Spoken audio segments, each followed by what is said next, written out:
Hi everybody, welcome to my Big Tidy Up. My name is DeDe. Thanks for tuning in today. Now today is the day. It's finally here. Thank you for your patience. It's time for the Q&A. You guys requested a Q&A. You sent questions in weeks ago, and I just had to keep pushing it to the back burner because I've been doing so many My Big Tidy Ups on the go. And anytime I can get the homeowner's schedule and my schedule to coincide, I just have to go for it. But today, wait no more, the Q&A is here. And I've received all kinds of questions, personal questions, professional, decluttering, organizing, you name it. I've received silly questions, but I did receive one that was sad. And we're gonna address that today. And this question is probably the reason why it prompted me to go ahead and get this Q&A done. So we've got a tidy upper that needs some help, and we're gonna help her today. I appreciate you joining me. So without any further ado, I think I'm gonna go grab myself something to drink. I'm gonna get situated, and let's get this Q&A started, and let's get tidy.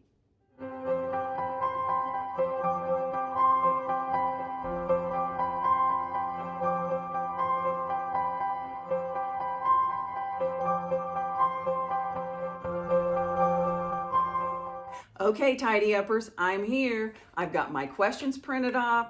I've got my drink ready, and I'm just sitting here in the den, and I'm going to start answering your questions. Now, I'm probably not going to stay here for the entire Q&A because you do have some questions about other areas in my home, and so I'll be taking the camera along when I go in there. But if you've got some last-minute Christmas details you need to take care of, just feel free to leave your device. You can just listen to me because I'm not going anywhere. I'm just going to be talking for a while, and you can pick me up when I go into another room. But the first question is, do you have a professional organizing business? If so, how long have you been doing it? Well, I actually do have a professional organizing business. My Big Tidy Up is a real business. It's a real LLC. And actually recently I just received my trademark. So it is trademarked. And the funny thing is I started the social medias to kind of get the word out about my business because, you know, back in the day, and this probably won't be the first time I say back in the day, but back in the day, if you wanted to get the word out, you ran an ad in the newspaper, you put something on the radio, you put a poster up in a store window to let people know what you were doing. Well, we know it's all about social media. So I started the YouTube as a way to kind of let people know what I did, do a few sample videos, and then they would want me to come and organize their spaces. Little did I know that it would take off. I didn't think I'd be a YouTuber, but I guess I am. And yes, I do enjoy it. And yes, I still do other things that aren't on camera. That's why I'm so busy, because I do have the professional business and not everybody wants their organization or declutters recorded. So I do a lot of work on camera, but I do a lot of work off camera as well. This person also asked, were you organized as a child? Yes, I was. I enjoyed organization. I remember lining up my toys and organizing things. Always liked everything neat and tidy and in order. And so it's just always something that's been a part of my personality, and it's just who I am, I guess. Next question, what type of music do you listen to, like genre or artists? Well, actually, I like a lot of music, and I started thinking about this question. Gosh, you like a lot of different ones. Who do you really like? So I do like classical music, country, pop, blues, some rap. I'm not a big fan of heavy metal, that kind of rock and roll. I like old school 80s big hair rock and roll, but not real heavy metal. And I know for you younger people, you're like, oh, you're just too old. No, even when I was younger, I just really didn't like that kind of music. So that's kind of the style I like. I like a little bit of everything. I like opera. I know, but that's who I am. I like it all. And some of the artists that I really like, when I was writing out my list of who I like, I thought, these people do not all go together. But I told you I'm eclectic when it comes to music, and so my favorite artists are real eclectic too. I like Kelly Clarkson, Lainey Wilson, Stevie Wonder. I just love him. He's probably one of my all-time favorites. Aretha Franklin, Michael Bublé, Jelly Roll. I know, who would think that you would say Michael Bublé and Jelly Roll in the same sentence, but I like them. George Strait, Ray Charles, Adele. Those are some of the artists I like, and the group I like the most is Sons of Serendip. If you have never heard of them, oh my gosh, you are missing out. They were a finalist many years ago on America's Got Talent, and I have grown to know them and love them. I actually interpreted a Stevie Wonder song for them on stage one time. They are true musicians. And when I say true musicians, I mean the real deal. There's 4 of them. They play the cello, the harp. Yes, the harp. There's a lead vocalist, a piano player. They are just amazing. Just Google them and listen to one song and you will be hooked. They are amazing. But that's the music that I like. I could go on. There's just a lot of groups I really like, and I'm just real eclectic. So that's my music and my genres. What are some things that you are good at, and what is something that you are weak at? It's always hard to find good things about yourself, isn't it? It's always so much easier to think, oh, I'm not good at this, that, or the other. But one thing I think that I'm good at, and I've had friends tell me this, I have the ability to kind of see the big picture, and I can make a lesson out of a bad situation. So let's say, for example, my basement flooded, okay? And I went down there and my basement was flooded. It's not. That did happen to a family member recently, but let's just say I go down to my basement and it's flooded. And I would be like, oh my gosh, my carpet's ruined. But guess what? It didn't get my pictures on the wall. Or guess what? At least I was here. It could have been worse. Instead of 2 inches of water, it could have been 6 inches of water. I always find the lesson. I think I do. And so I think that's a good thing, that I can try to always find something positive out of the most negative thing. What's something I'm weak at? Well, I know this is going to sound real random, but I'm not a real good speller. And I think this is strange because, I'm a good reader. And, I've always heard, oh, if you're a reader, you're a good speller. Not my case.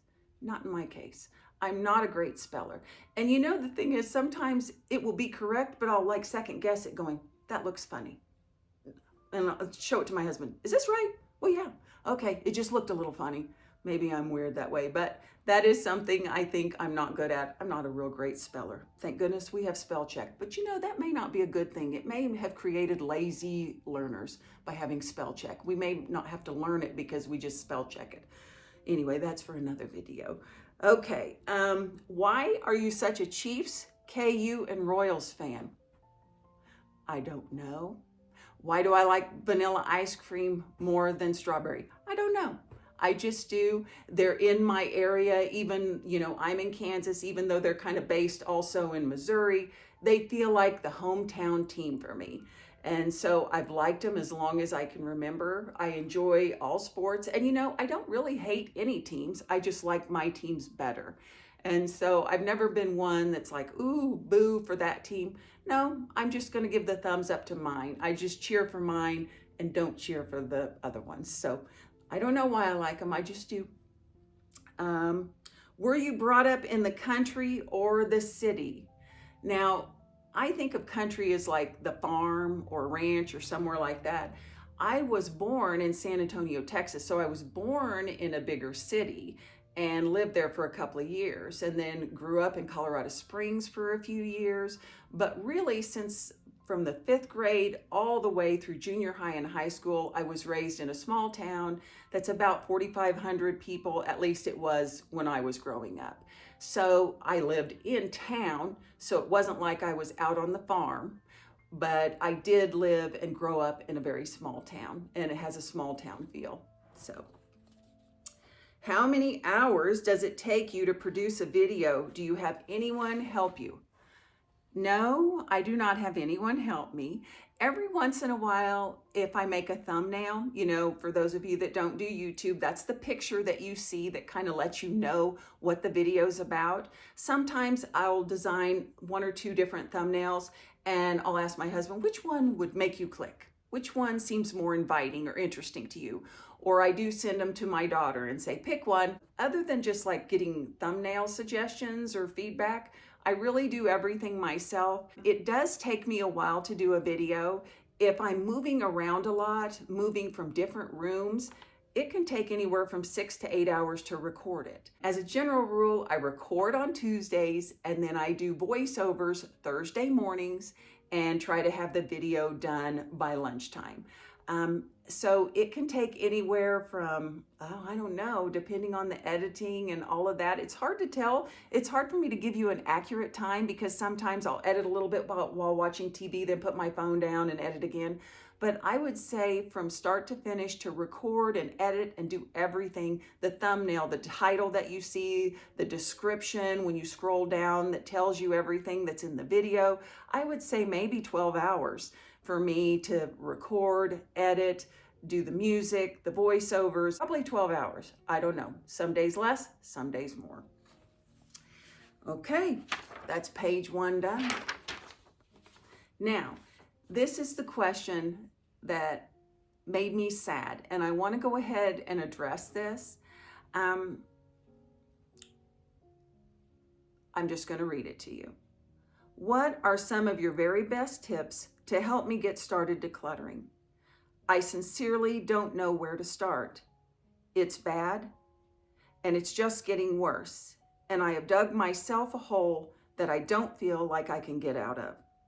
And I am getting upset and starting to cry, even just thinking about it and writing this to you. Can you help me? Well, yes, ma'am, we can.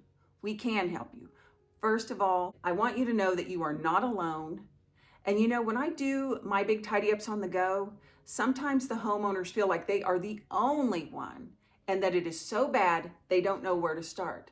Well, friend, let me tell you, you are not alone. We are here. I'm going to give you my best tips, and I have no doubt people will leave some comments and give you some other tips too. And here are some of my suggestions. You're okay, okay? You're okay. And it's going to get better. You can do this. It's all right.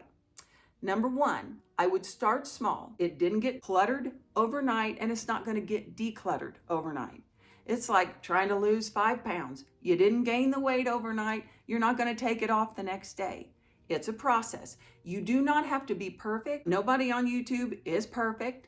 No home is perfect. Everybody's got little hidden places that they're trying to manage, okay? So you're doing okay. It's not an all or nothing. It's a process. Because if you think, I can't get it all done, well, then you're never going to start, okay? So you're going to start small, and you're going to give yourself an end point. And by giving yourself an end point, I mean give yourself a finish line so that you can feel positive about yourself.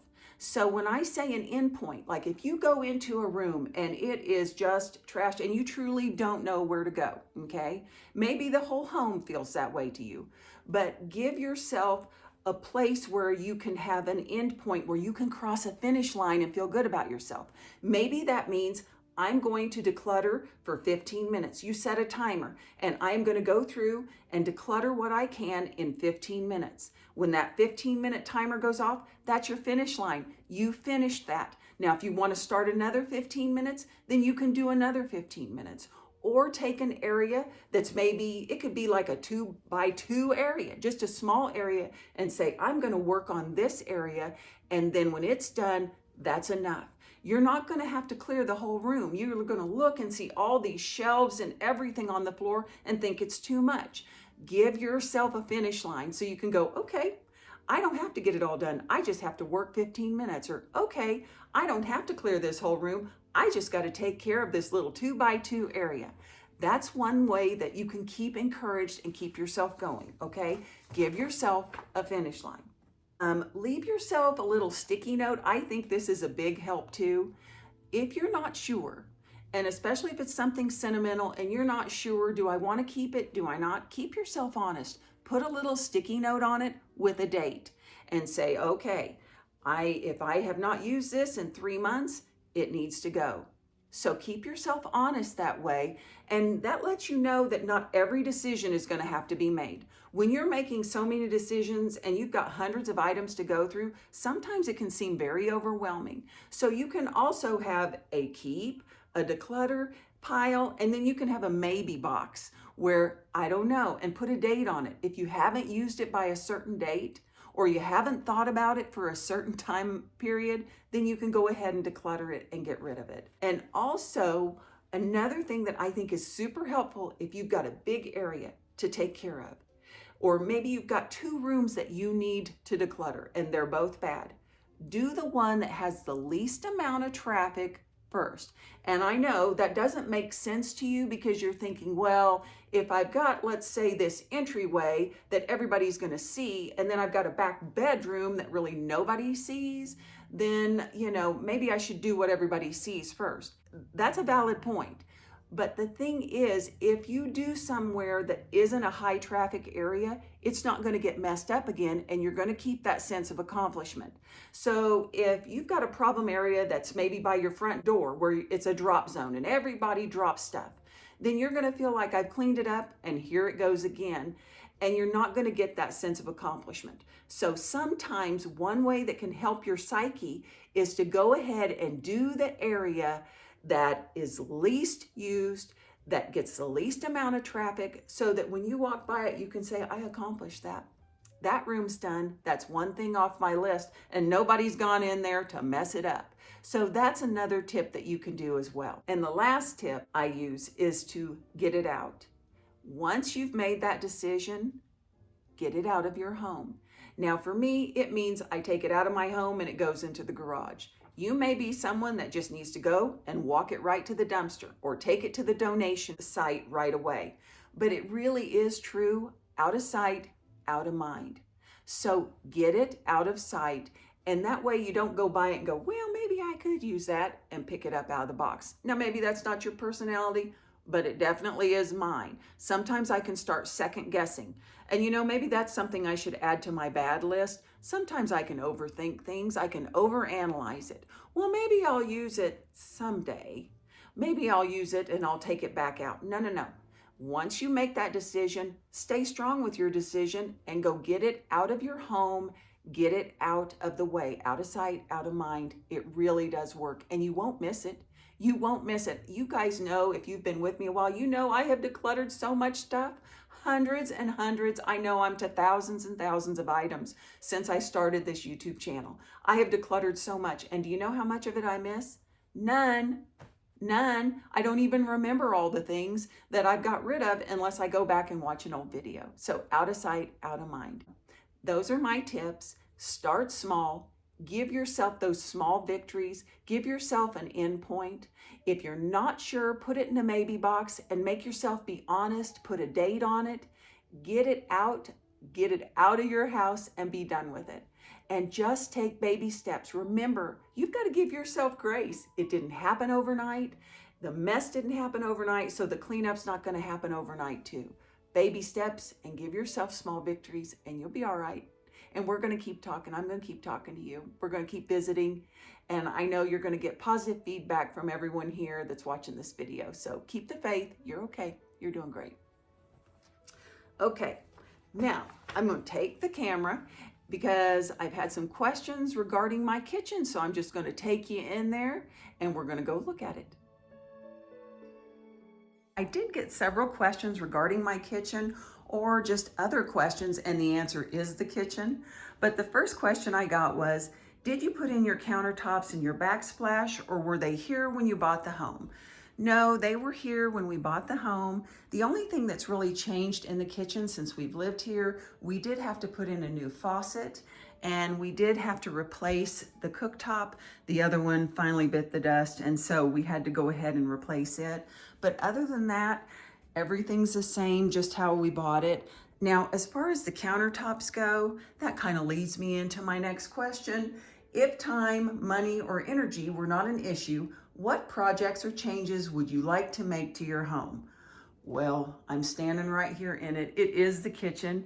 And these countertops, they get mixed reviews. Some people absolutely love them. They're like, oh my gosh, I just love them. And then some people are like, no, thank you. Well, I am the person that's like, no, thank you. I don't mind the backsplash, but what I like is I wish I could pull out this lighter color here. I don't like the countertops and the backsplash where it looks rust. It has a red or orange tone to it. I don't like that. I'm not a fan of this natural color on the cabinets, and I don't like the fact that this is dark wood and this is light wood. I know that some people like that. I'm just not that person. If I had time, energy, and it wouldn't stress me out, I would love to redo the kitchen. And you know, that's on our bucket list of things we'd like to do eventually. If I had my way, I would replace the countertops for sure. I would paint all of the cabinets a lighter cream color, probably about the color of the trim around the window. I like that. I would change the hardware. But you know, when we do this project, it is going to be a major overhaul, even if we just try to paint the cabinets, because the microwave's on its last leg, it'll have to be replaced. That'll be the time that the dishwasher needs to be replaced while we're doing everything else. And it's this wall over here, because this is going to have to be painted or redone, a new refrigerator put in. So it is a big project, but as far as what I would like to have done, the number one thing, if I could just snap my fingers and there's no money, stress, or time involved, I would redo and update my kitchen. I would keep the same formation, but I would paint it, update the appliances, and do something different with the countertops. Okay, next question. What is your favorite organized space in your home and why? Well, I waited to answer this question in the kitchen because the answer is here in the kitchen, and it happens to be these two cabinets right here. I absolutely love how they turned out. You guys know I'm kind of a label person, and I just love how these cabinets look.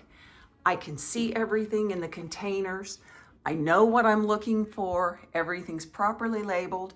And you know, one thing that I did in here, because these cabinets are deep, and this is a problem for a lot of us, when you have a deep cabinet, everything gets in the back, or you can't even see it way in the back.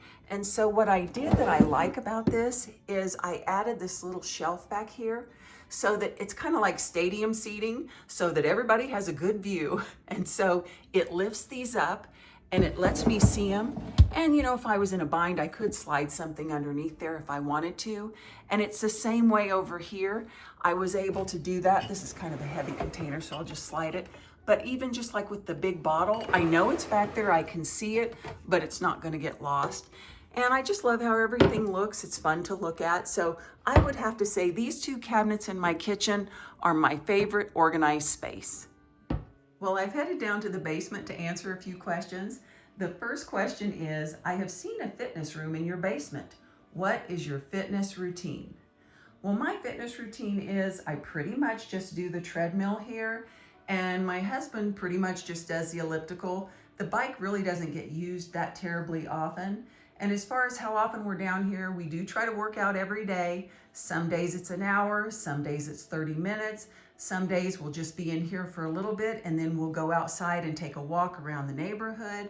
So we do try to do something every day. And the next question is, where is the most neglected room in your home? Well, I'm standing in it. This is the most neglected room, which I know makes no sense because I just said we're in here every day. But you know, it's really a tight fit. There's not a lot of room. It's not easy to clean. So I just come in, I do my time, and then I leave, and it doesn't get cleaned a lot. It gets dusty. And you know, especially with this treadmill, that black gets everywhere. So this is one area that I really need to work on and improve on, is taking care of this room. Okay, friends, I am seated and we are on the home stretch. Next question, will we ever see any of your friends or family in one of your videos? Well, more than likely, no. Never say never, but probably not. You know, I've tried to get my husband to jump into one of my videos and he respectfully says, no, thank you. I prefer to remain a man of mystery. I said anybody that's in my demographics, you guys remember the Brady Bunch? Remember Jan, the middle daughter, and how she had an imaginary boyfriend named George Glass, and he was like a figment of her imagination? I said to my husband, if you don't pop in at least once, you're going to become the George Glass of My Big Tidy Up. They're going to think you're a figment of my imagination. And yet still, he respectfully says, no, thank you. And you know, I'd love to have my grandsons in my videos because, you know, I think the sun rises and sets with them, but they are too young and can't give me consent. And even if they were older and teenagers, I don't know if teenagers truly understand the ramifications of the internet and that it usually means forever. And not everybody on the internet has good intentions. So no, you probably won't see any of my family. Maybe if my adult children are in town and want to pop in, I'd love to have that. But you might see some of my friends. I'm just putting the invitation out right now. Friends, y'all want to be in one of my videos? let me know. But as far as my family, no, you probably won't see my family. It's just gonna be me, folks. Just DeDe, just me. Next question, when do you take down your Christmas decorations? Now don't come for me, but I do start taking some decorations down Christmas Day late in the evening. Now, if I have a whole house full of people, no, I'm not gonna start picking and putting things away if I've got people here. But if it's just my husband and I and things are winding down, I'll start cleaning up Christmas Day, and then by the 26th, everything's usually put away. I'm always excited to get it out, but I'm always ready to have my house kind of back and reset to normal when Christmas is over. I've seen ducks in your backyard. Are they permanent or seasonal? Now, most of the ducks are permanent. There are a few that fly in and fly out. We call them travelers, and then we have our regulars. And we have about 30 regulars that are on the lake. And you know, funny story, when we first got here, I saw all these ducks out on the lake and we were enjoying them. And then I saw these little ducks and I said, "Oh, look, honey, somebody's had babies. There's baby ducks out there." And he said, "No. Those are regular ducks. Those are travelers. Our ducks are just so spoiled and chubby from being fed all the time because they live on the lake, and everyone around the lake makes sure that they're fed and taken care of." So we have the bigger, full-figured ducks that are here all the time, and then we have small travelers that come and go. And I think I am just about done with my questions. I think that's about it, guys. Let me check here. Oh, I did miss one for the kitchen. What freezer bins would you recommend for a freezer? I'm sorry about that. I about missed that one. It depends if you have the side-by-side freezer or if you have the pull-out bottom freezer or the top freezer. I find that baskets work very well, the metal baskets. You can still see everything in there, but you don't have a lot of condensation built up. What I will do is I will link my two favorite ones in the description below, but you do have the metal hanging baskets, and then you have like the clear acrylic ones. Those are great because they collect crumbs or anything that may fall, but they also can fog up, and sometimes they're not always easy to see what's in there. So I will link those. Thank you so much for that question. Well, friends, I think we're just about done. I appreciate you sitting down with me, walking around with me. I think I got everybody's question. If I didn't, please message me and let me know, and I will add it to the next video. Even if it's totally random, I'll put it in there. Thank you so much for supporting me. I hope you all have a Merry Christmas, Happy Holidays, whatever you're celebrating. May you live life to the fullest. Thank you for being here, and until I see you in the next one, stay tidy.